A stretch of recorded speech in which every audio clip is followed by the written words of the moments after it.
The time Micheal Jordan punched Steve Kerr. Now, as we all know, Micheal Jordan is the greatest player of all time. He's done things that, well, we've never really seen before. And he's always said that the reason why he was so good was because he was so determined. He was so motivated. But the real reason why was because he was so competitive. We all know that. Micheal Jordan was by far the most competitive person I think I've ever seen. And the amount of stories I've heard, and I'm pretty sure you have too, of Micheal Jordan and his competitive nature is just insane. But the story that I'm about to tell you is one that doesn't really get talked about often, and personally, I think it's one of the best Micheal Jordan stories, not because of what happened, but because of the end result, and how it affected both players heading into future years as teammates. As you know, if you're subscribed to the channel, I like to share stories that people don't really talk about, so if you're new around here, be sure to subscribe and enjoy the video. Here's the time Micheal Jordan punched Steve Kerr.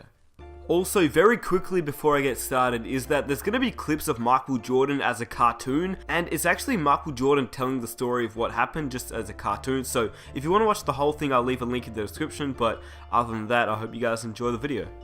Now, it's known by many that teammates fight, but most fights that happen between teammates normally stay behind closed doors and eventually get leaked after the players are retired or just traded away. People can't honestly expect myself and Shaq to be together for 20 years and not have an argument and not have a fight.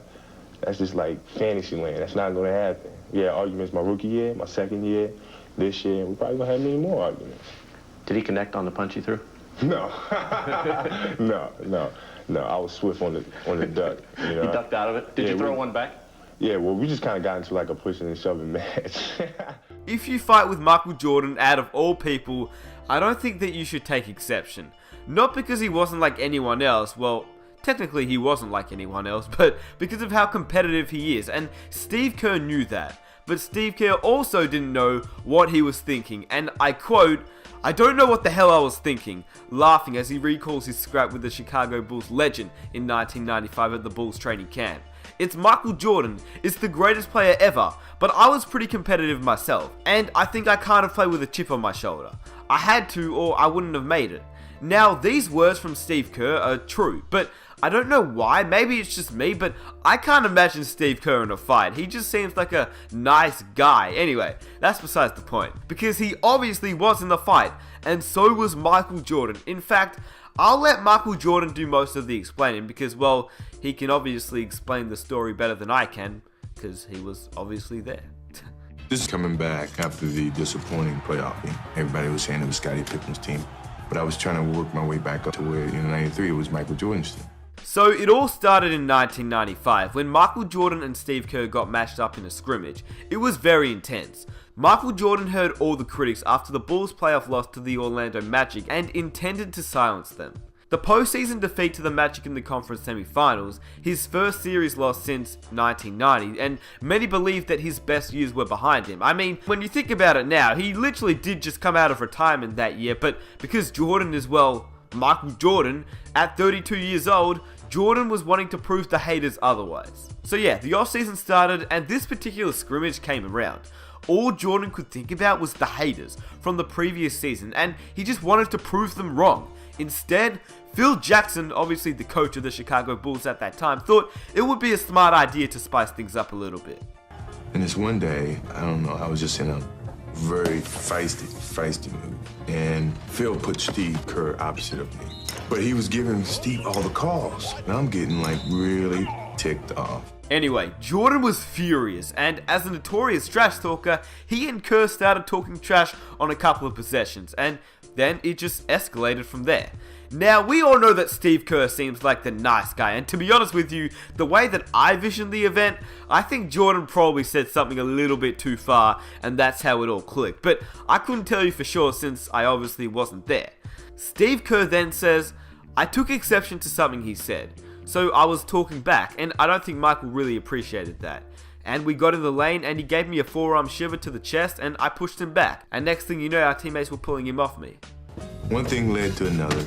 Next thing you know, I fouled him real hard. He fouls me real hard. And then before I knew it, I hauled off and just whacked it right in the eye. All the anger, all the comments of people saying that my skills had eroded and I wasn't the same Micheal Jordan. And I was letting everything go. Of course, Steve Kerr got the worst part of the incident. I mean, he ended up with a black eye, but that's pretty much what happened to most players when they challenged Micheal Jordan. But the thing was, and this is the main reason I wanted to make this video, is that after the fight happened, Steve Kerr earned Micheal's respect. But yeah, Steve Kerr, only 6'3" against Micheal Jordan, you would assume that he would get the worst of it, and he did. He ended up with a black eye. He threw some punches before, it was all broken up too, so good on him. The next day in practice, I'm looking at Steve. Steve got the biggest black eye. And when I saw him, I went right up to him. I said, you know what? I'm totally sorry. I just lost my temper. He says it was partly my fault, too. I knew not to push you. We two grown men and teammates stood there for almost 20 minutes apologizing to each other. From that point on, I've always respected him. He didn't give up. He fought back. You know, he may have gotten the worst end of it, but I respect him. Now, the fact that I found really interesting and completely forgot about was the fact that Steve Kerr and Micheal Jordan didn't really have much of a relationship at this point. They'd only played together for 2 months, so the fact that Steve Kerr actually retaliated to Micheal meant that Steve Kerr most definitely made Jordan respect him from that night forward. Jordan explained after the incident that he apologized. And I called back to the Bulls practice facility, and they gave me Steve's phone number, and I got his answer machine. And I said, Steve, I am so sorry. My anger got the best of me. I really am trying to get myself back to where I once was, and it was just something that shouldn't have never happened, and I truly apologize for it. Now, the thing that I love about this whole story is what actually came up after the fight. I mean, we all know that Steve Kerr, as a man who was one of the nicest guys in the NBA landscape, but the fact that he protected himself was the right thing to do. He says that he was embarrassed by how he was being treated and he wasn't going to put up with it. He also said that it was a totally different relationship from that point on. There was also mutual respect, with Kerr feeling that Jordan trusted him on the court more in important situations, which we now know is obviously true. Just look at the time Jordan trusted Kerr to take the game winner in the 1997 NBA Finals. That's pretty crazy.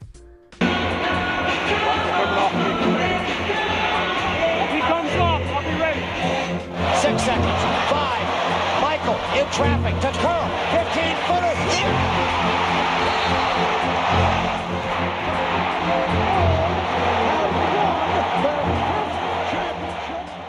Now, it has to be said, the Bulls couldn't have been great without their immense talent of Jordan, Pippen, and Rodman, but they couldn't have been historic without coming together with players like Steve Kerr, Kukoc, and Ron Harper. The Chicago Bulls avoided major issues after the Kerr-Jordan incident and never lost more than 2 games in a row, taking on the characteristics of its coach and its leader.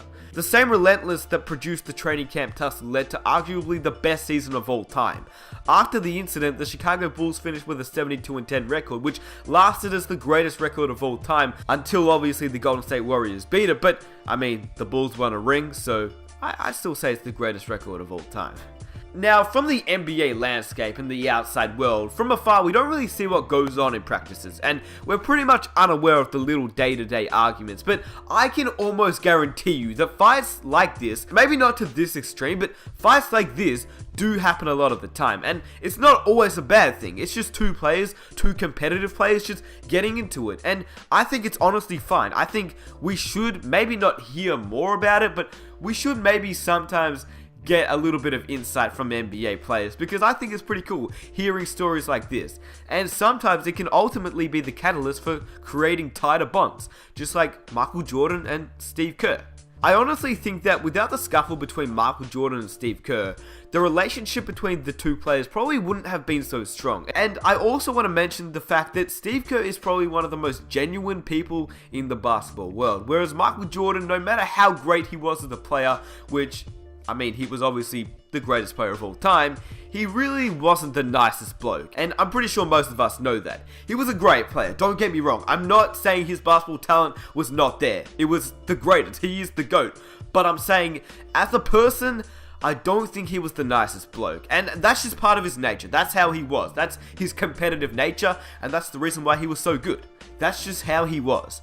Ultra competitive. So I'm just saying, the next time you hear about 2 players getting into it at practice, maybe it's not because they hate each other, alright?